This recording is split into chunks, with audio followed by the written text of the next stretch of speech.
देखिए, इजराइल की महाजंग के से दूसरे चरण से हमास के नेता थर-थर कांप रहे हैं, क्योंकि इजराइल ने अपनी खुफिया एजेंसी मोसाद को उस शख्स के मर्डर का ऑर्डर दे दिया जो हमास का सिर है। यह ऑर्डर है हमास के चीफ इस्माइल हनिया को मौत के घाट उतारने का।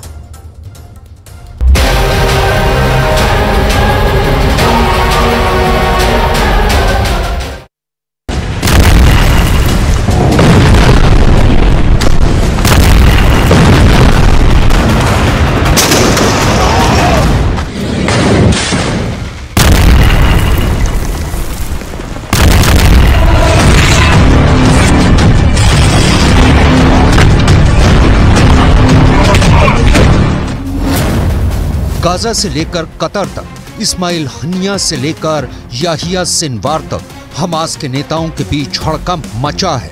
एक एक को अपनी जान का डर सता रहा है, क्योंकि इजराइल ने हमास के नेताओं को ठिकाने लगाने का ऑर्डर दे दिया है।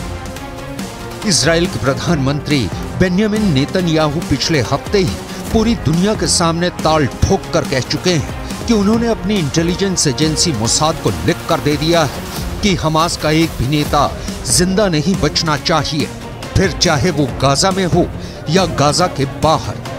हमास के नेता दुनिया के किसी भी कोने में छिपे हों, अब मारे जाएंगे।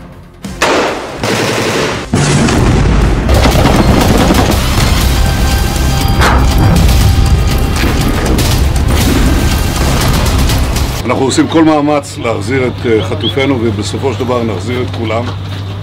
יש לנו 3 יעדים במלחמה הזאת: לחסל את החמאס, להחזיר את כל חטופינו.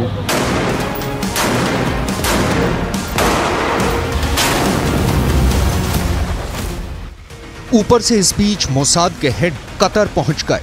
वो कतर जहां हमास का सबसे बड़ा नेता इस्माइल हनिया बैठा है, वहां मोसाद के चीफ ने कतर के पीएम से भी मुलाकात की। मोसाद के चीफ के कतर दौरे ने हमास के रोंगटे खड़े कर दिए हैं, क्योंकि इजराइल के सबसे बड़े दुश्मन हमास को हलाल करने का ये सबसे बड़ा जिम्मा सौंपा गया है इजराइल की खुफिया एजेंसी मोसाद को। वो मोसाद जिसके जासूस इजराइल के दुश्मन को पाताल से भी ढूंढ निकालते हैं।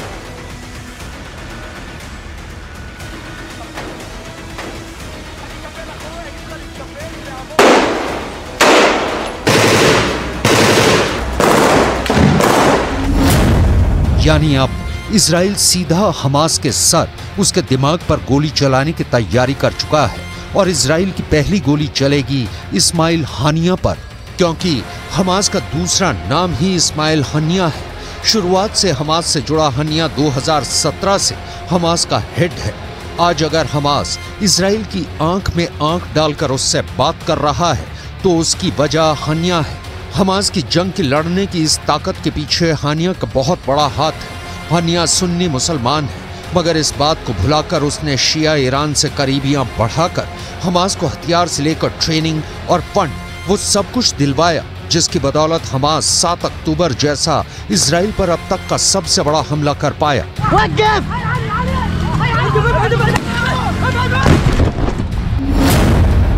हमास की हर चाल के पीछे हानिया का दिमाग होता है, इसलिए हानिया खत्म तो हमास खत्म।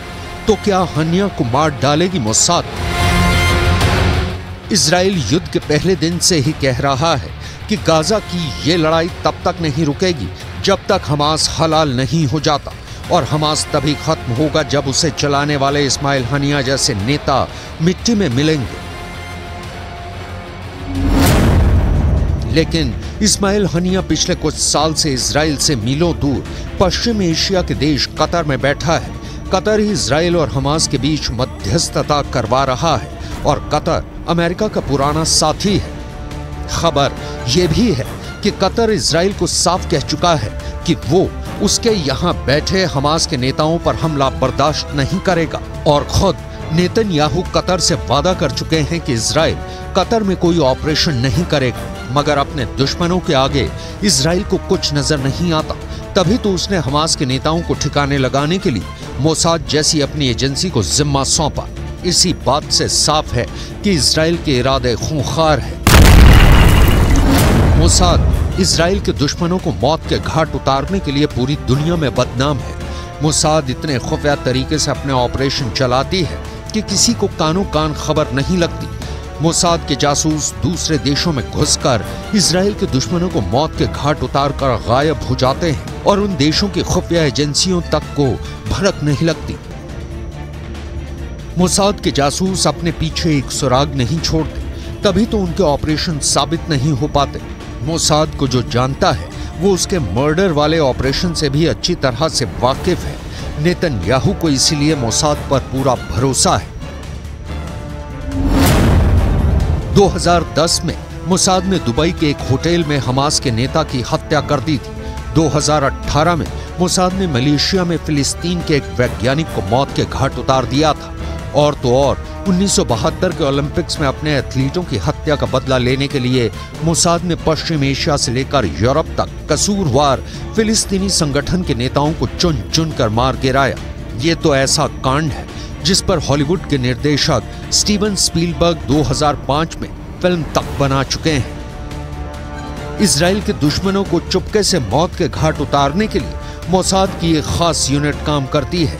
उसके जासूसों को हथियार से भी जान लेना सिखाया जाता है और हथियारों के बिना भी उन्हें बिजली की रफ्तार से इतनी तेज कार और मोटरसाइकिल चलाने की ट्रेनिंग दी जाती है कि अपने काम को अंजाम देने के बाद वो छू मंतर हो जाते हैं। बात सुनने में किसी एक्शन हॉलीवुड फिल्म की कहानी लगती है, लेकिन मोसाद के काम करने का स्टाइल किसी फिल्म से कम नहीं। –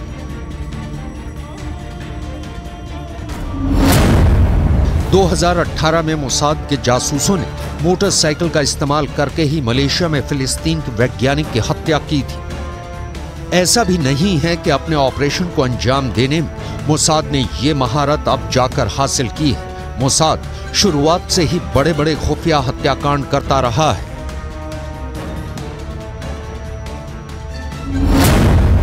मोसाद की जासूसी की बदौलत ही इजराइल 1967 की जंग में सीरिया से गोलान हाइट्स का इलाका हथिया पाया था और आज भी वहां इजराइल की सेना तैनात है। तब मोसाद ने एली कोहेन नाम के अपने जासूस को सीरिया भेजा था।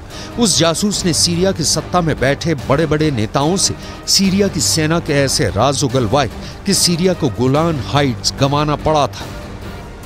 इस बार नेतन्याहू का सामना उनके पुराने दुश्मन से है। वो इस्माइल हनिया की रग रग से वाकिफ है, लेकिन हनिया भी जानता है कि मोसाद उसके पीछे है और उसकी एक गलती उसको हमेशा के लिए मौत की नींद सुला देगी।